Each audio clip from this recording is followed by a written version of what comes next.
Olá pessoal, tudo bem? Aqui quem está falando é o professor Duda Ribeiro, de História, do Colégio Objetivo Peruíbe. Tá certo? Tudo bem com vocês? Hoje, dando algumas dicas dos principais assuntos que caem no Enem.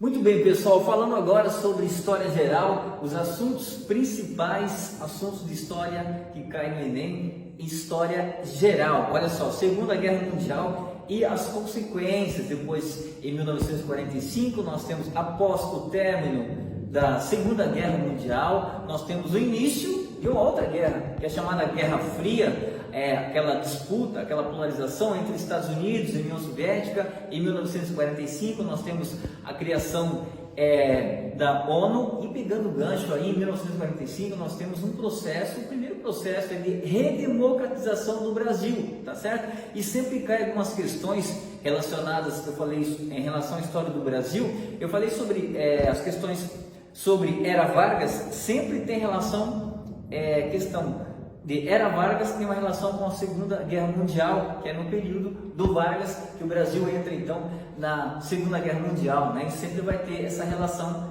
Brasil na Segunda Guerra, as questões relacionadas, as questões que estão relacionadas à Era Vargas. E 45 também, após o término da Segunda Guerra Mundial, nós temos um processo de redemocratização no Brasil. Então você pode perceber que no Enem eles estão nas últimas edições.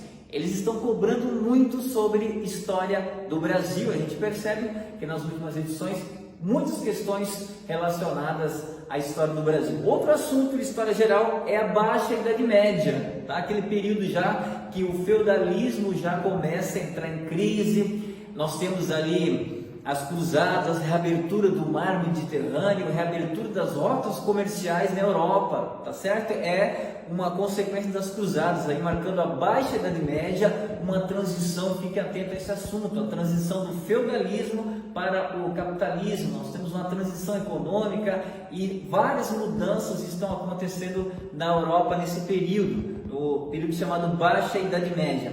E também as revoluções, tá? Reformas, a reforma protestante, depois a contra-reforma no século XVI, já marcando o início da Idade Moderna, depois também as revoluções inglesas no século XVII, né? No século XVII começam as chamadas revoluções burguesas e vai até o século XIX, tá? Começando aí com as revoluções inglesas.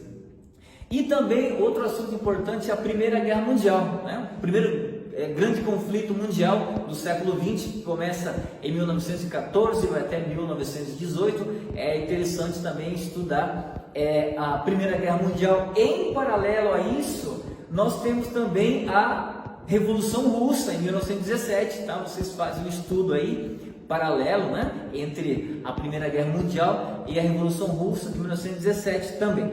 Então, as grandes navegações, os pioneiros nas grandes navegações, que são Portugal e Espanha, marcando as grandes navegações, dando início, né? É interessante também estudar as grandes navegações, porque dá início a um período chamado Idade Moderna, tá? Onde os países, principalmente Espanha e Portugal, são os pioneiros nas grandes navegações, vão sair aí descobrindo o novo mundo, vindo para a América, né? É interessante estudar esse assunto, grandes navegações.